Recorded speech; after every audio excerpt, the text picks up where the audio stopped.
je vais vous présenter les connaissances qu'on a aujourd'hui sur l'impact de la non-castration sur la qualité technologique du gras. Alors déjà, quand vous faites cuire des côtelettes, entre des côtelettes riches en gras intramusculaires et pauvres en gras musculaires, dans la poêle, ça ne ressemble pas à la même chose.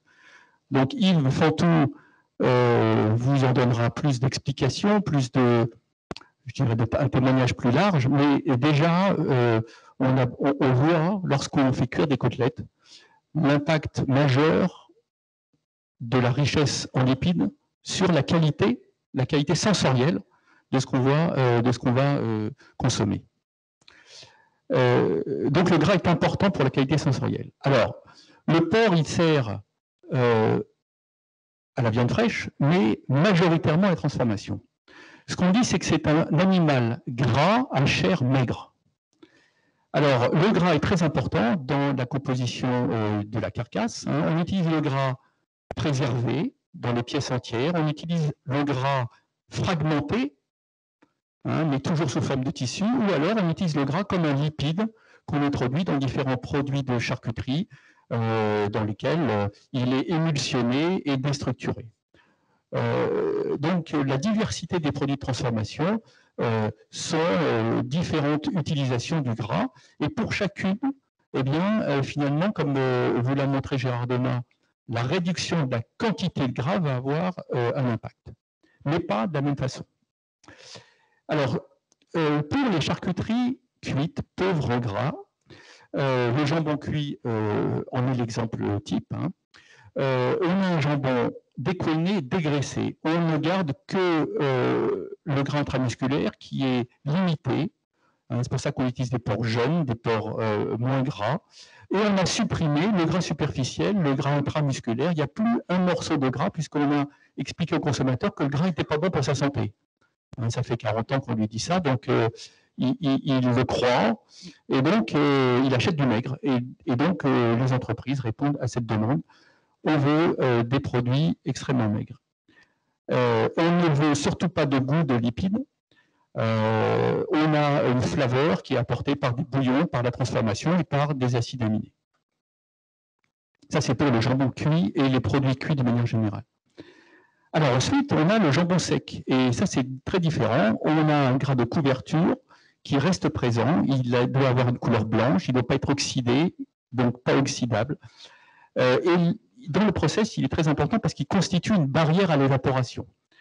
Et lorsqu'un jambon s'évapore lentement, eh bien, il développe beaucoup plus de goût, beaucoup plus de qualité sensorielle. C'est pour ça qu'on vante les jambons à 24 mois ou à 18 mois qui sont meilleurs que les jambons à 6 mois de sèche. Donc, pour obtenir cette capacité à être séché longtemps, le gras est le moyen, je dirais, le plus efficace et le plus utilisé. Donc, c'est une barrière à l'eau, une barrière également à la surface d'échange. Et donc, ça permet d'avoir des jambons secs de haute qualité. Ça évite aussi le croûtage et une texture, ça nous permet d'avoir une texture qui est bien hydratée et qui est bien protéolysée.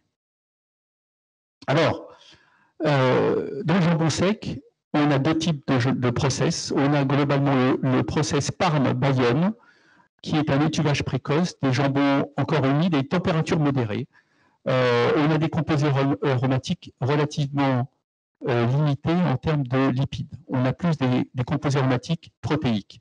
Et puis on a le jambon type ibérique, espagnol, où là on chauffe très fort et on obtient une flaveur plus forte et une caractéristique, c'est la rancicité. Et le rance est obtenu par l'oxydation des gras lors de la phase chaude, mais aussi lors de la présence de gras insaturés. Donc, les jambons espagnols, les cochons, pour une certaine partie, consomment des glands, c'est connu, et ces glands génèrent des gras insaturés qui vont générer cette caractéristique sensorielle de rancicité.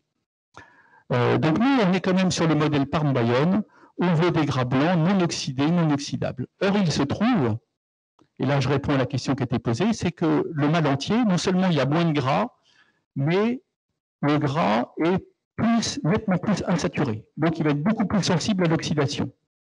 Ça, il faut le savoir. Hein. Un mâle entier, et ça vous allez voir dans le témoignage de tout à l'heure, le mâle entier a des gras insaturés en moindre quantité, donc il n'est pas du tout adapté à la production d'un jambon sec de bonne qualité, en tous les cas sur le process Bayonne-Parme.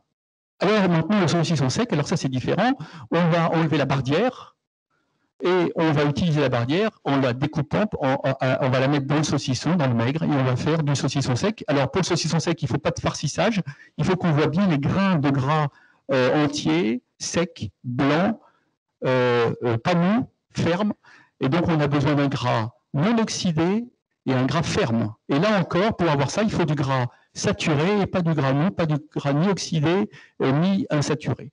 Donc là encore, le gras de castrat est plus favorable pour faire du saucisson qui sera ferme et qui se conservera longtemps.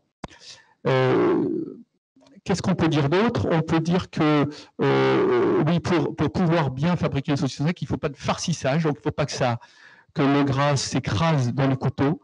Et c'est pour ça qu'on a besoin d'un gras épais et dur, qu'on refroidit d'ailleurs hein, pour les rentrer dans le process. Alors là encore, si vous avez bien suivi, un mâle entier qui a moins de gras de bardière et un gras de bardière plus insaturé ne va pas convenir pour les bardières à destination du saucisson sec.